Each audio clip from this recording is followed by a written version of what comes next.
The Count of Monte Cristo by Alexandre Dumas. Chapter 30, the 5th of September. The extension provided for by the agent of Thomson and French at the moment when Morel expected it least was to the poor shipowner so decided a stroke of good fortune that he almost dared to believe that fate was at length grown weary of wasting her spite upon him. The same day he told his wife Emmanuel and his daughter all that had occurred, and a ray of hope, if not of tranquillity, returned to the family.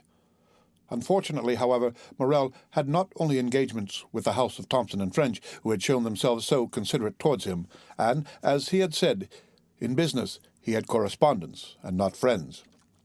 When he thought the matter over, he could by no means account for this generous conduct on the part of Thomson and French towards him, and could only attribute it to some such selfish argument as this: "We had better help a man who owes us nearly 300,000 francs, and have those 300,000 francs at the end of 3 months, than hasten his ruin and get only 6 or 8% of our money back again."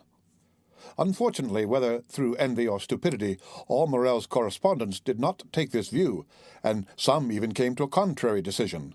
The bills signed by Morel were presented at his office with scrupulous exactitude, and thanks to the delay granted by the Englishman, were paid by Cocles with equal punctuality. Cocles thus remained in his accustomed tranquillity. It was Morel alone who remembered with alarm that, if he had to repay on the 15th the 50,000 francs of M. de Beauville, and on the 30th the 32,500 francs of bills for which, as well as the debt due to the inspector of prisons, he had time granted, he must be a ruined man. The opinion of all the commercial men was that, under the reverses which had successively weighed down Morel, it was impossible for him to remain solvent. Great, therefore, was the astonishment when at the end of the month he cancelled all his obligations with his usual punctuality. Still, confidence was not restored to all minds, and the general opinion was that the complete ruin of the unfortunate shipowner had been postponed only until the end of the month. The month passed, and Morel made extraordinary efforts to get in all his resources. Formerly his paper at any date was taken with confidence, and was even in request.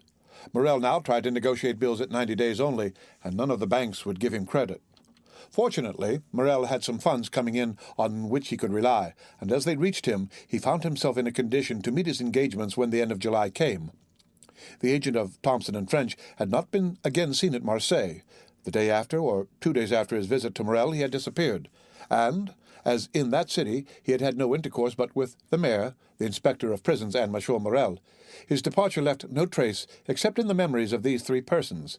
As to the sailors of the Pharaon, they must have found snug berths elsewhere, for they also had disappeared. Captain Gaumard, recovered from his illness, had returned from Palma. He delayed presenting himself at Morel's, but the owner, hearing of his arrival, went to see him.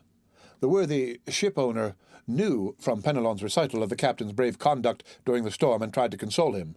He brought him also the amount of his wages, which Captain Gaumard had not dared to apply for. As he descended the staircase, Morel met Penelon, who was going up. Penelon had, it would seem, made good use of his money, for he was newly clad.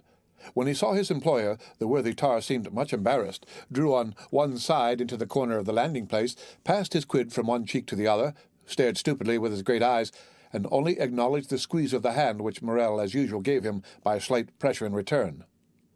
Morel attributed Penelon's embarrassment to the elegance of his attire. It was evident the good fellow had not gone to such an expense on his own account. He was no doubt engaged on board some other vessel, and thus his bashfulness arose from the fact of his not having, if we may so express ourselves, worn mourning for the Pharaon longer. Perhaps he had come to tell Captain Gaumard of his good luck, and to offer him employment from his new master. "Worthy fellows," said Morel as he went away, "may your new master love you as I loved you, and be more fortunate than I have been." August rolled by in unceasing efforts on the part of Morel to renew his credit or revive the old. On the 20th of August it was known at Marseilles that he had left town in the mail coach, and then it was said that the bills would go to protest at the end of the month, and that Morel had gone away and left his chief clerk Emmanuel and his cashier Cocles to meet the creditors. But contrary to all expectation, when the 31st of August came, the house opened as usual, and Cocles appeared behind the grating of the counter, examined all bills presented with the usual scrutiny, and from first to last paid all with the usual precision. There came in, moreover, 2 drafts which Monsieur Morel had fully anticipated, and which Cocles paid as punctually as the bills which the shipowner had accepted. All this was incomprehensible, and then, with the tenacity peculiar to prophets of bad news, the failure was put off until the end of September. On the 1st, Morel returned. He was awaited by his family with extreme anxiety, for from this journey to Paris they had hoped great things. Morrel had thought of Danglars, who was now immensely rich, and had lain under great obligation to Morrel in former days, since to him it was owing that Danglars entered the service of the Spanish banker with whom he had laid the foundations of his vast wealth. It was said at this moment that Danglars was worth from 6 to 8 millions of francs, and had unlimited credit. Danglars then, without taking a crown from his pocket, could save Morrel. He had but to pass his word for a loan, and Morrel was saved. Morrel had long thought of Danglars, but had kept away from some instinctive motive, and had delayed as long as possible, availing himself of this last resource. And Morrel was right, for he returned home crushed by the humiliation of a refusal. Yet on his arrival, Morrel did not utter a complaint or say one harsh word. He embraced his weeping wife and daughter, pressed Emmanuel's hand with friendly warmth, and then, going to his private room on the second floor, had sent for Cocles. "Then," said the two women to Emmanuel, "we are indeed ruined." It was agreed in a brief council held among them that Julie should write to her brother, who was in garrison at Nimes, to come to them as speedily as possible. The poor women felt instinctively that they required all their strength to support the blow that impended. Besides, Maximilian Morrel, though hardly 22, had great influence over his father. He was a strong-minded, upright young man. At the time when he decided on his profession, his father had no desire to choose for him, but had consulted young Maximilian's taste. He had at once declared for a military life, and had in consequence studied hard, passed brilliantly through the Polytechnic School, and left it as sub-lieutenant of the 53rd of the line. For a year he had held this rank, and expected promotion on the first vacancy. In his regiment, Maximilian Morrel was noted for his rigid observance not only of the obligations imposed on a soldier, but also of the duties of a man, and he thus gained the name of the Stoic. We need hardly say that many of those who gave him this epithet repeated it because they had heard it and did not even know what it meant. This was the young man whom his mother and sister called to their aid to sustain them under the serious trial which they felt they would soon have to endure. They had not mistaken the gravity of this event, for the moment after Morrel had entered his private office with Cocles, Julie saw the latter leave it pale, trembling, and his features betraying the utmost consternation. She would have questioned him as he passed her, but the worthy creature hastened down the staircase with unusual precipitation, and only raised his hands to heaven and exclaimed, "Oh, Mademoiselle, Mademoiselle, what a dreadful misfortune! Who could ever have believed it?"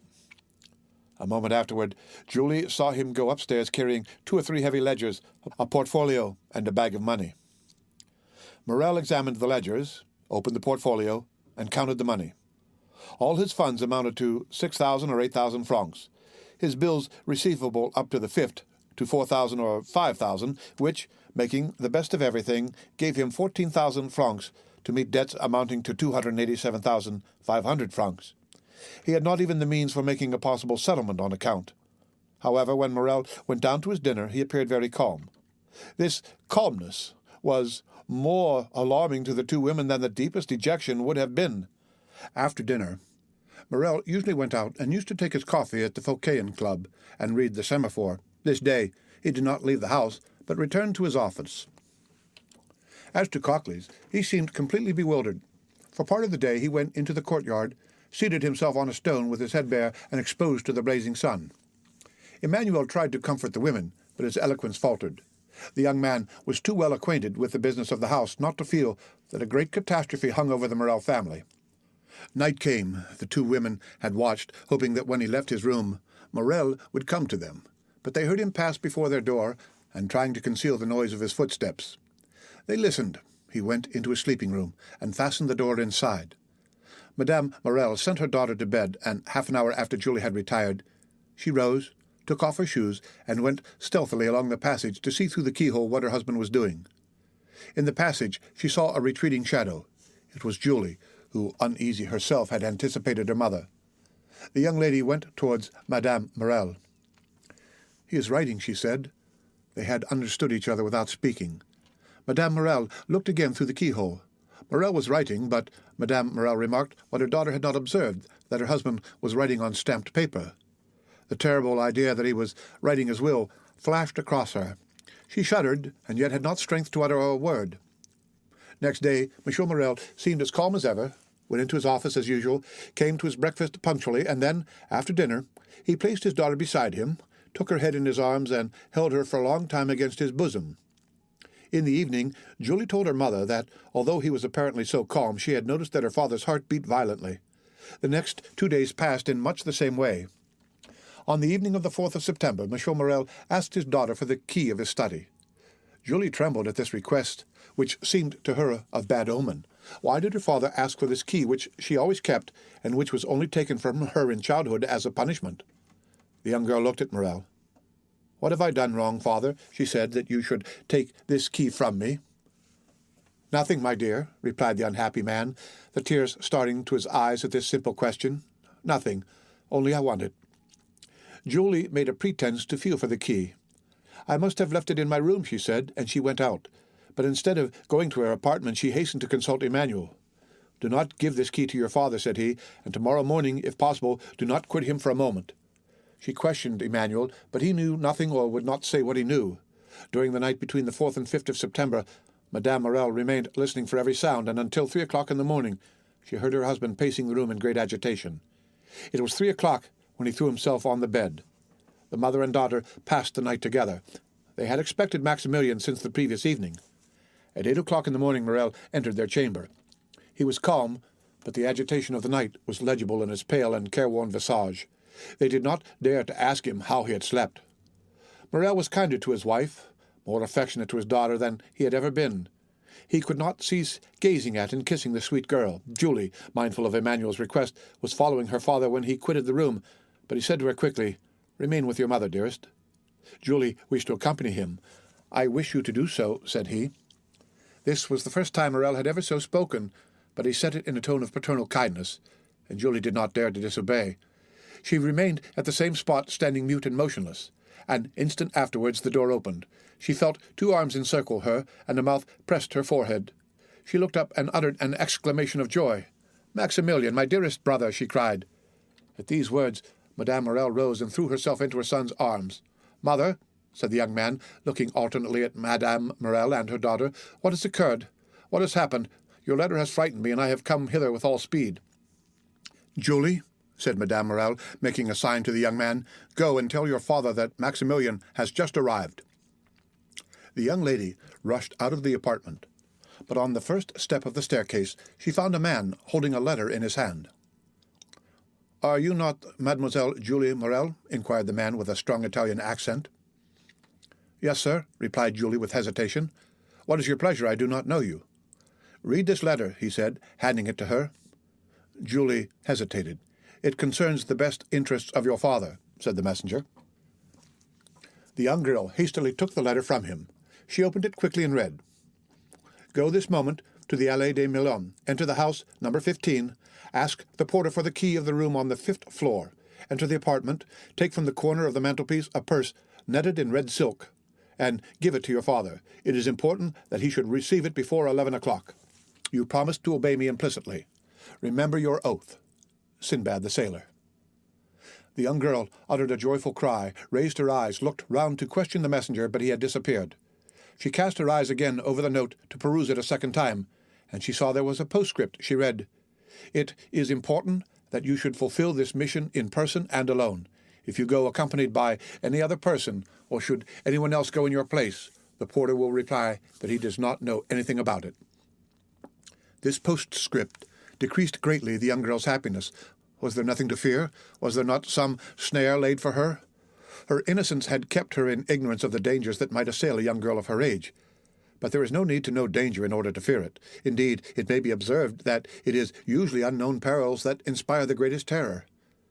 Julie hesitated and resolved to take counsel, yet, through a singular impulse, it was neither to her mother nor her brother that she applied, but to Emmanuel. She hastened down and told him what had occurred on the day when the agent of Thompson and French had come to her father's, related the scene on the staircase, repeated the promise she had made, and showed him the letter. "You must go then, mademoiselle," said Emmanuel. "Go there?" murmured Julie. "Yes, I will accompany you." "But did you not read that I must be alone?" said Julie. "And you shall be alone," replied the young man. "I will await you at the corner of the Rue des Musées, and if you are so long absent as to make me uneasy, I will hasten to rejoin you, and woe to him of whom you shall have cause to complain to me." "Then, Emmanuel," said the young girl with hesitation, "it is your opinion that I should obey this invitation?" Yes. Did not the messenger say your father's safety depended upon it? But what danger threatens him then, Emmanuel? She asked. Emmanuel hesitated a moment, but his desire to make Julie decide immediately made him reply. Listen, he said, today is the 5th of September, is it not? Yes. Today, then, at 11 o'clock, your father has nearly 300,000 francs to pay? Yes, we know that. Well, then, continued Emmanuel, we have not 15,000 francs in the house. What will happen then?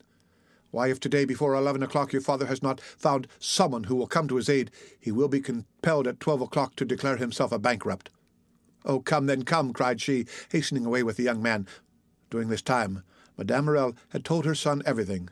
The young man knew quite well that, after the succession of misfortunes which had befallen his father, great changes had taken place in the style of living and housekeeping, but he did not know that matters had reached such a point. He was thunderstruck. Then, rushing hastily out of the apartment, he ran upstairs, expecting to find his father in his study, but he rapped there in vain. While he was yet at the door of the study, he heard the bedroom door open, turned, and saw his father. Instead of going direct to his study, Monsieur Morel had returned to his bedchamber, which he was only this moment quitting. Morel uttered a cry of surprise at the sight of his son, of whose arrival he was ignorant. He remained motionless on the spot, pressing with his left hand something he had concealed under his coat. Maximilian sprang down the staircase and threw his arms round his father's neck, but suddenly he recoiled and placed his right hand on Morel's breast. "Father," he exclaimed, turning pale as death, "what are you going to do with that brace of pistols under your coat?" "Oh, this is what I feared," said Morel. "Father, Father, in heaven's name," exclaimed the young man, "what are these weapons for?" "Maximilian," replied Morel, looking fixedly at his son, "you are a man and a man of honor. Come, and I will explain to you." And with a firm step Morel went up to his study, while Maximilian followed him, trembling as he went.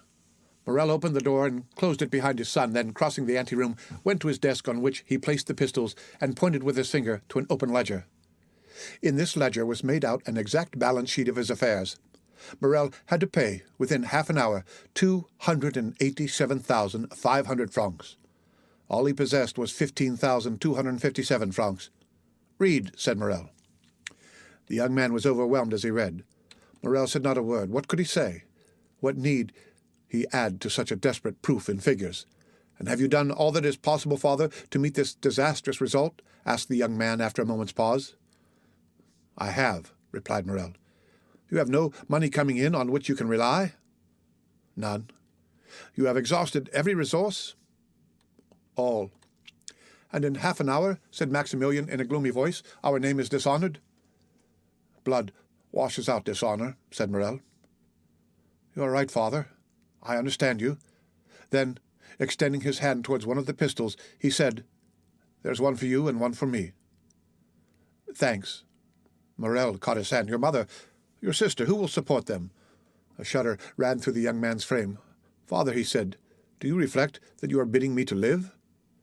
"Yes, I do so bid you," answered Morel. "It is your duty. You have a calm, strong mind, Maximilian. Maximilian, you are no ordinary man. I make no requests or commands. I only ask you to examine my position as if it were your own, and then judge for yourself." The young man reflected for a moment.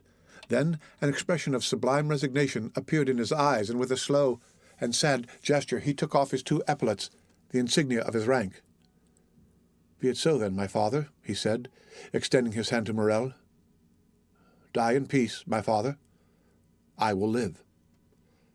Morel was about to cast himself on his knees before his son, but Maximilian caught him in his arms, and those 2 noble hearts were pressed against each other for a moment. "You know, it is not my fault," said Morel. Maximilian smiled. "I know, father. You are the most honorable man I have ever known." "Good, my son. And now there is no more to be said. Go and rejoin your mother and sister." "My father," said the young man, bending his knee, "bless me." Morel took the head of his son between his 2 hands, drew him forward, and kissing his forehead several times, said, "Oh, yes, yes, I bless you in my own name, and in the name of 3 generations of irreproachable men, who say through me, the edifice which misfortune has destroyed, Providence may build up again. On seeing me die such a death, the most inexorable will have pity on you. To you, perhaps, they will accord the time they have refused to me. Then do your best to keep our name free from dishonor. Go to work. Labor, young man. Struggle ardently and courageously. Live, yourself, your mother and sister, with the most rigid economy, so that from day to day the property of those whom I leave in your hands may augment and fructify. Reflect how glorious a day it will be, how grand, how solemn that day of complete restoration on which you will say in this very office, "My father died because he could not do what I have this day done. But he died calmly and peaceably because, in dying, he knew what I should do." "My father, my father," cried the young man, "why should you not live?" "If I live, all would be changed. If I live, interest would be converted into doubt, pity into hostility. If I live, I am only a man who has broken his word, failed in his engagements, in fact, only a bankrupt.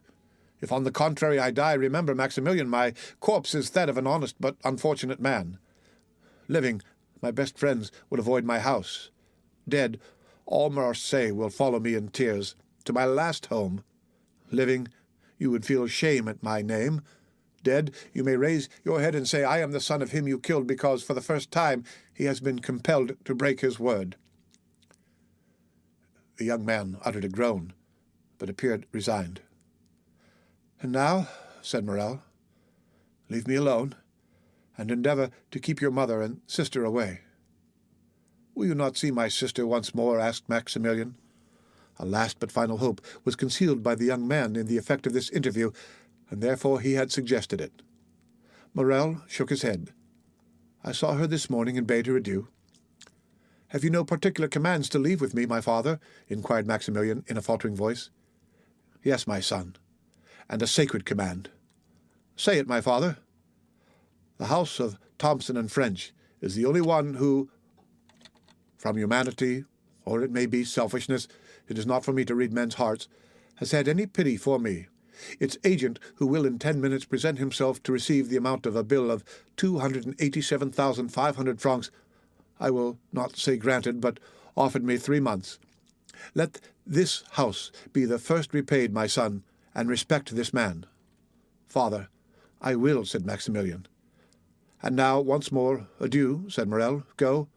Leave me. I would be alone. You will find my will in the secretary in my bedroom." The young man remained standing and motionless, having but the force of will and not the power of execution. "Hear me, Maximilian," said his father. "Suppose I was a soldier like you and ordered to carry a certain redoubt, and you knew I must be killed in the assault. Would you not say to me, as you said just now, 'Go, father, for you are dishonored by delay, and death is preferable to shame'?" "Yes, yes," said the young man, "yes." And once again embracing his father with convulsive pressure, he said, "Be it so, my father." And he rushed out of the study. When his son had left him, Morel remained an instant standing with his eyes fixed on the door. Then, putting forth his arm, he pulled the bell. After a moment's interval, Cocles appeared. It was no longer the same man. The fearful revelations of the last 3 days had crushed him. This thought, the house of Morel is about to stop payment, bent him to the earth more than 20 years would otherwise have done. "My worthy Cocles," said Morel, in a tone impossible to describe, "do you remain in the antechamber when the gentleman who came 3 months ago, the agent of Thomson and French, arrives. Announce his arrival to me." Cocles made no reply. He made a sign with his head, went into the anteroom, and seated himself. Morel fell back in his chair, his eyes fixed on the clock. There were 7 minutes left, that was all. The hand moved on with incredible rapidity. He seemed to see its motion.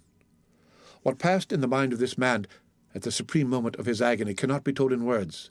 He was still comparatively young. He was surrounded by the loving care of a devoted family, but he had convinced himself by a course of reasoning, illogical perhaps, yet certainly plausible, that he must separate himself from all he held dear in the world, even life itself. To form the slightest idea of his feelings, one must have seen his face with its expression of enforced resignation and its tear-moistened eyes raised to heaven. The minute hand moved on. The pistols were loaded. He stretched forth his hand, took one up, and murmured his daughter's name. Then he laid it down, seized his pen, and wrote a few words. It seemed to him as if he had not taken a sufficient farewell of his beloved daughter. Then he turned again to the clock, counting time now, not by minutes, but by seconds. He took up the deadly weapon again, his lips parted and his eyes fixed on the clock, and then shuddered at the click of the trigger as he cocked the pistol. At this moment of mortal anguish, the cold sweat came forth upon his brow. A pang stronger than death clutched at his heartstrings. He heard the door of the staircase creak on its hinges. The clock gave its warning to strike 11. The door of his study opened. Morrel did not turn round. He expected these words of Cockley's, the agent of Thomson and French. He placed the muzzle of the pistol between his teeth. Suddenly he heard a cry. It was his daughter's voice. He turned and saw Julie. The pistol fell from his hands. "My father!" cried the young girl out of breath, and half dead with joy. "Saved! You're saved!" And she threw herself into his arms, holding in her extended hand a red, netted silk purse. "Saved, my child?" said Morrel. "What do you mean?" "Yes, saved! Saved! See! See!" said the young girl. Morrel took the purse and started as he did so, for a vague remembrance reminded him that it once belonged to himself. At one end was the receipted bill for the 287,000 francs, and at the other was a diamond as large as a hazelnut, with these words on a small slip of parchment: "Julie's dowry." Morrel passed his hand over his brow. It seemed to him a dream. At this moment the clock struck 11. He felt as if each stroke of the hammer fell upon his heart. Explain, my child, he said. "Explain! Where did you find this purse?"